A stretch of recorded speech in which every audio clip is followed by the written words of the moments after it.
Element मतलब इस 4 को 0 बनाएंगे। इसको 0 बनाने के लिए आप जो ट्रांसफॉर्मेशन लगाएंगे that will be R3 is R3 minus 2 R2। ये आपका डिकम्पोजिशन लगेगा। इससे आपका जो रिजल्टेंट मैट्रिक्स आएगा, 1 सेकेंड,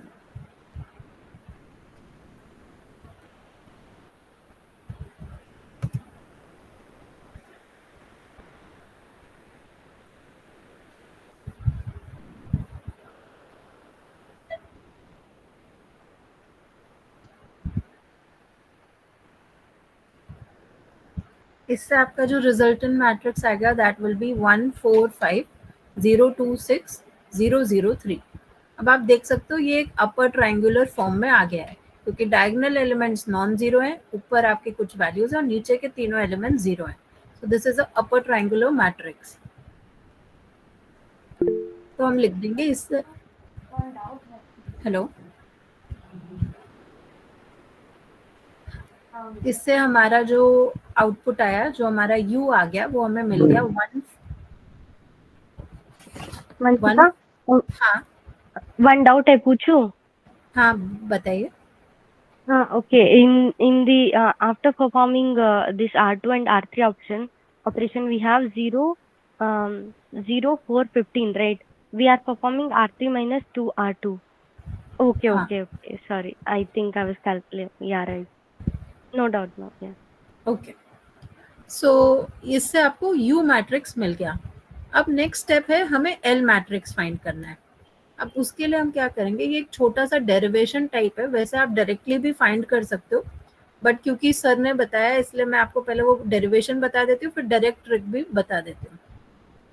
अब एल मैट्रिक्स फाइंड करने के लिए आप क्या करोगे, इट इज नथिंग बट, हम इसे ऐसे लिख सकते हैं, हमने क्योंकि 3 ऑपरेशंस परफॉर्म किए तो हम इसे G3 G2 G1 into a is equals to u, इस तरीके से लिखेंगे।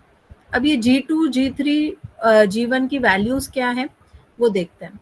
सबसे पहले G1 की वैल्यूज डिफाइन करेंगे, G3 G2 एंड G1। सबसे पहला ऑपरेशन आप चेक करिए क्या था। सबसे पहला ऑपरेशन इज R2 की रो पे लगा है, दैट इज R2 में से 4 टाइम्स R1 माइनस हुआ है। तो इसका मतलब हमारा जो मैट्रिक्स आएगा यहाँ पे, वो मैट्रिक्स कुछ इस तरीके का होगा, डायगोनल एलिमेंट 0, अपर एलिमेंट 0, सॉरी डायगोनल एलिमेंट्स 1, अपर एलिमेंट 0। अब क्योंकि R2 पे ऑपरेशन लगा है और R1 से 4 माइनस हुआ है तो इसीलिए यहाँ पे +4 आ जाएगा और बाकी सारे एलिमेंट्स 0। ये आपका G1 मैट्रिक्स है। इसी तरीके से आप बता सकते हो G2 मैट्रिक्स क्या होगा इस वाले ऑपरेशन के अकॉर्डिंग। 2 आएगा उधर में, 3 आएगा उधर, 3 आएगा, लेकिन बीच जैसे वाले टाइम इसमें अब ये क्योंकि R3 पे लगा है तो ये थर्ड रो लेंगे और R1 से माइनस हुआ है इसलिए ये वाला कॉलम लेंगे और यहाँ पे आप 3 लिख दोगे, बाकी सारे एलिमेंट 0। अब लास्ट ऑपरेशन जो था वो ये वाला है, तो इसके लिए क्या मैट्रिक्स बनेगा, डायगोनल एलिमेंट्स 1, अपर एलिमेंट 0। अब ये ऑपरेशन कहाँ लग रहा है, R3 पे लग रहा है तो हम थर्ड रो में जाएंगे। किसके रिस्पेक्ट में लग रहा है, R2 मतलब सेकेंड पोजिशन। यहाँ पे आप, यहाँ -2 है तो यहाँ +2, बाकी सारे एलिमेंट 0। ये आ गया आपका G1 G2 G3 into a is equals to u. Okay, अब आप इसको ऐसे रिप्रेजेंट कर सकते हो कि G3 G2 G1 को हम एक वेरिएबल दे देते हैं P, तो हम उसे P से डिनोट करते हैं। तो आप ये ऐसा लिख सकते हो P into a is equals to u. इससे आप फर्दर लिख सकते हो कि A is equals to P inverse of U, which is nothing but, हम यहाँ पे लिख सकते हैं P inverse is equals to L। तो इसे ऐसे डायरेक्टली लिख सकते हैं P इनवर्स को हम L इंटू यू। अब ये L फाइंड कैसे करना है? ऐसे तो आप देखोगे तो आपको ये तीनों मैट्रिक्स को मल्टीप्लाई करना पड़ेगा, उसके बाद इनका इनवर्स लेना पड़ेगा। ये एक लेंदी मेथड है। डायरेक्ट मेथड ये है कि L के बारे में हमें ये पता है कि इसके डायगोनल एलिमेंट्स हमेशा 1 होंगे, तो आप डायगोनल एलिमेंट्स 1 कर दो। ऊपर के एलिमेंट्स डेफिनेटली 0 होंगे। यहाँ तक ठीक है। अब जो भी ऑपरेशंस परफॉर्म हुआ है वो ऑपरेशंस देखो। पहला ऑपरेशन R2 पे परफॉर्म हुआ है R1 के रिस्पेक्ट पे और 4 मल्टीप्लाई किया गया है, इसलिए यहाँ पे 4। दूसरा ऑपरेशन R3 पे परफॉर्म हुआ है R2 के रिस्पेक्ट पे, सॉरी R3 पे परफॉर्म हुआ है R1 के रिस्पेक्ट पे, जिसमें 3 मल्टीप्लाई किया गया है, इसलिए यहाँ पे 3 आ जाएगा। और थर्ड ऑपरेशन R3 पे परफॉर्म हुआ है R2 के रिस्पेक्ट में, जिसमें 2 मल्टीप्लाई किया है, तो यहाँ 2 आ जाएगा। ये आ गया आपका L मैट्रिक्स। U मैट्रिक्स भी हमें मिल गया है और L मैट्रिक्स भी हमें मिल गया है। तो इस तरीके से आप डिकम्पोजिशन परफॉर्म करते हो।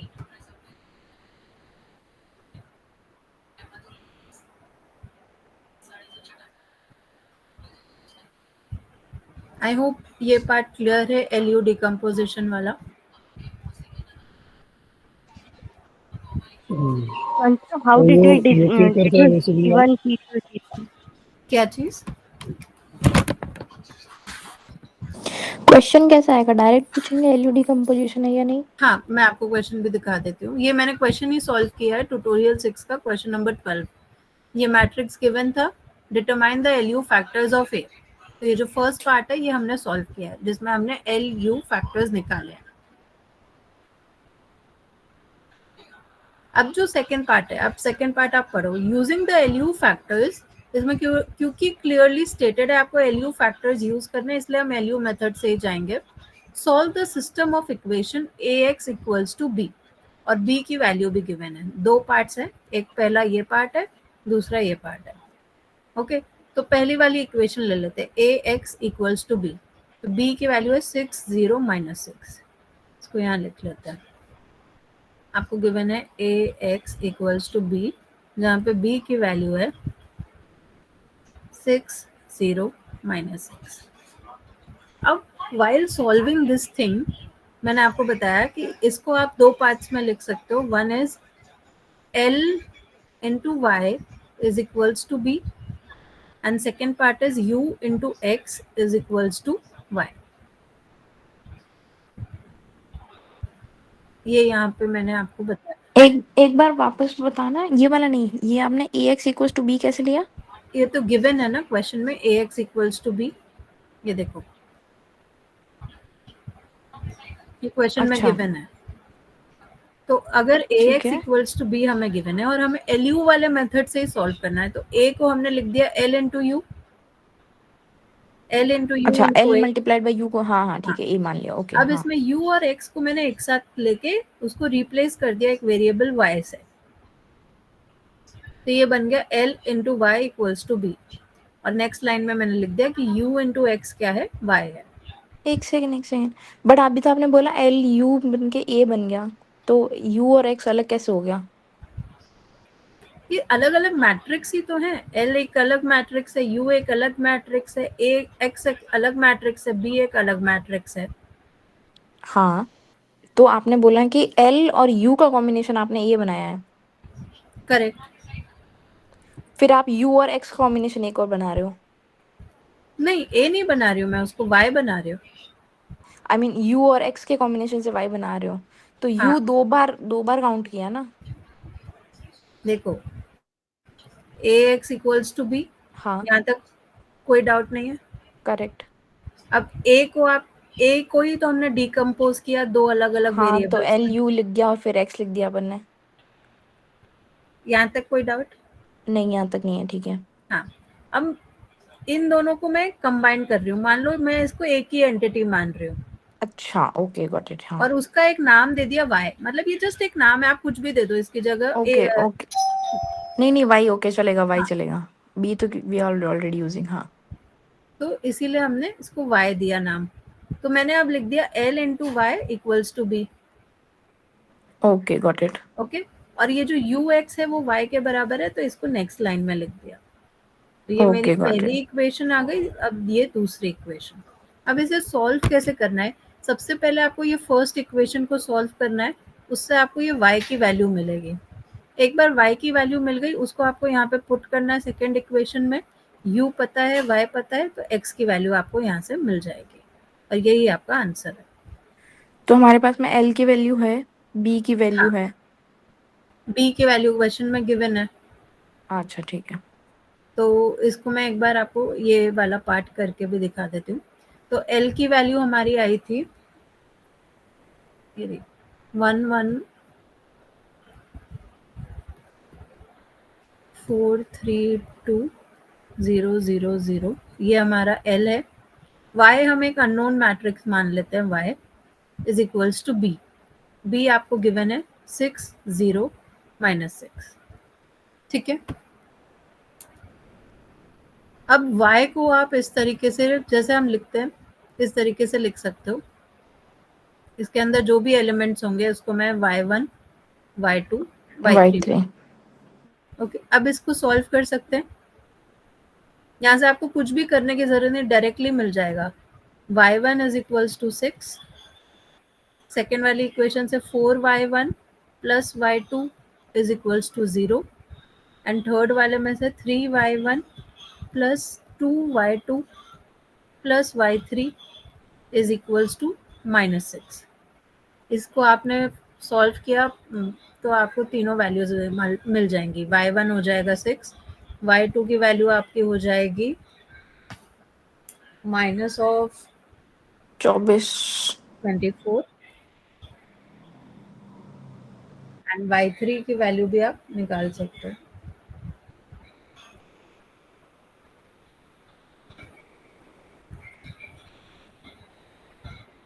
ये हो जाएगा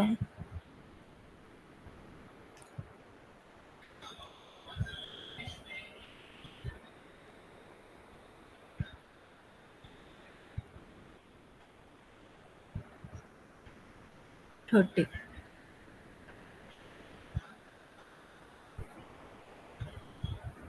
ओके, यहाँ तक कोई डाउट्स हैं किसी को? एक और डाउट है मेरे को। अगर l u equals to b, l I mean करूँ और उसकी जगह वाई की जगह अगर अपर वाली मैट्रिक्स ले तो भी मैं सॉल्व करूँ तो आंसर करेक्ट माना जाएगा? क्या आप एक बार रिपीट करोगे प्लीज? जैसे आपने ए एक्स को डिकम्पोज करके एल यू एक्स लिखा, ठीक है। हाँ, और अगर मैं इधर एल को और एक्स को एक एंटिटी मान के और यू को अलग नहीं, कर वो दूं। गलत होगा, क्योंकि ये जब आप मैट्रिक्स मल्टीप्लाई करते हो ना, तो वो सीक्वेंस में ही मल्टीप्लाई होता है।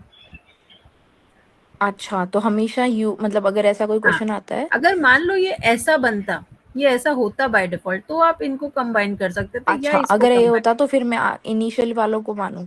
हाँ, लेकिन मतलब ये इस उस केस में मैं किसी अंदर में रहेगा। अच्छा, ठीक है। अब y की वैल्यू हमें मिल गई, तो अब हम नेक्स्ट वाली इक्वेशन में लगाएंगे, that is ux is equals to y। ठीक है, अब इस इक्वेशन को सॉल्व करेंगे। तो u हमें पता है, u is nothing but 1 2 3 4 5 6 0 0 0।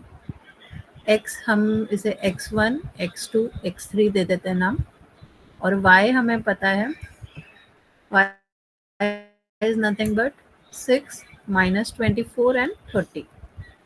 Okay,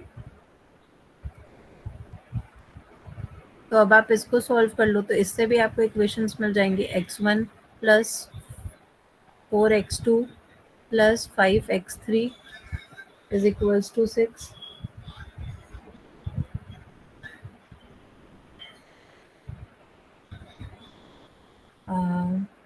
2x2 plus 6x3 is equals to -24 and 3x3 is equals to 30। आप इनको सॉल्व करोगे तो x3 10, x2 आ जाएगा आपका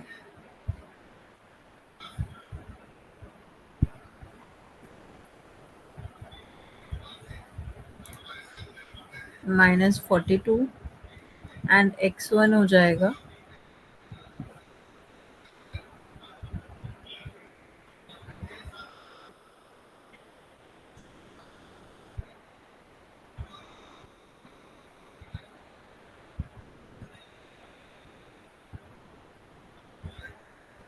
-124। एक बार चेक कर लीजिएगा ये answers.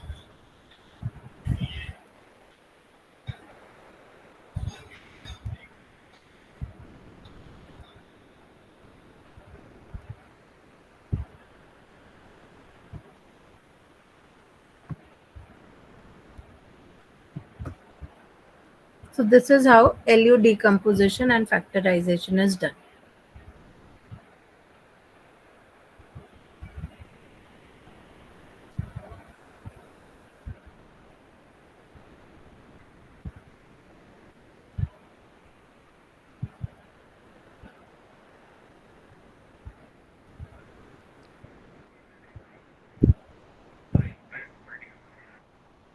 Are we gonna do further question or we gonna move to next class?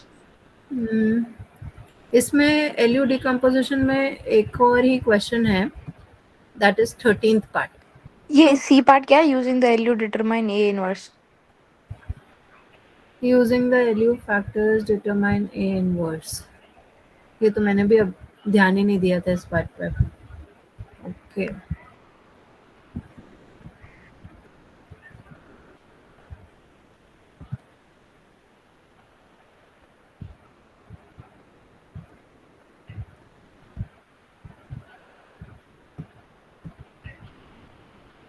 Actually ये वाला थी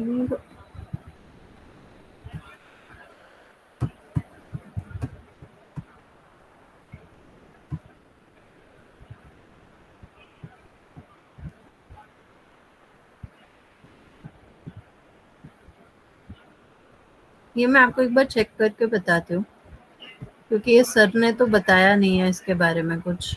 मतलब अपने क्वेश्चन मतलब आएंगे उसमें नहीं है ना?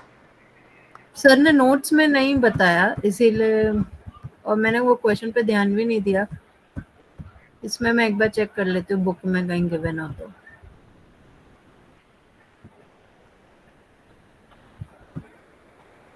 ऑल्सो ये रिकॉर्डिंग्स कहाँ पे अपलोडेड हो रही हैं? कोई मतलब रेगुलर लिंक्स तो I know. Saurabh can help you with that. Okay. Group में डाला था, लेकिन अभी ये सेशन किसने रिकॉर्ड किया है, आई डोंट नहीं नहीं मतलब नो, बिकॉज आई अलग डोंट नो सौरभ हाउ अलग ही अलग किया। तो every day we are getting a recording link. Do we have anywhere in the club combined? No, because I don't know who is recording that.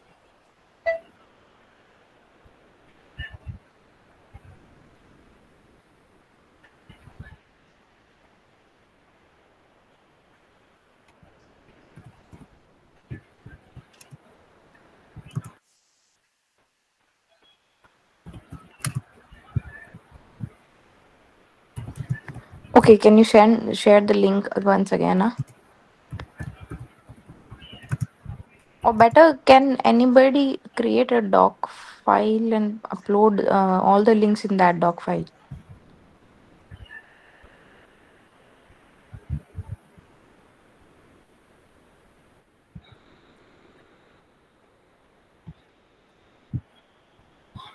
हाँ, okay, great. Then no issues. Thank you.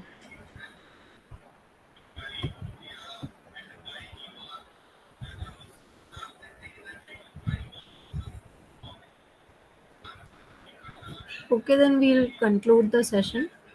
हमारे सारे topics cover हो गए हैं। PCA की अभी तक कोई ट्यूटोरियल आई नहीं है, तो वो बस रह गया है, बट आई थिंक वो आ भी नहीं रहा है कल के क्विज में। सो अपार्ट फ्रॉम दैट हमने सारे टॉपिक्स मैट्राइसेस के कवर कर लिए हैं। किसी को कोई डाउट है किसी चीज़ में तो आप पूछ सकते हैं।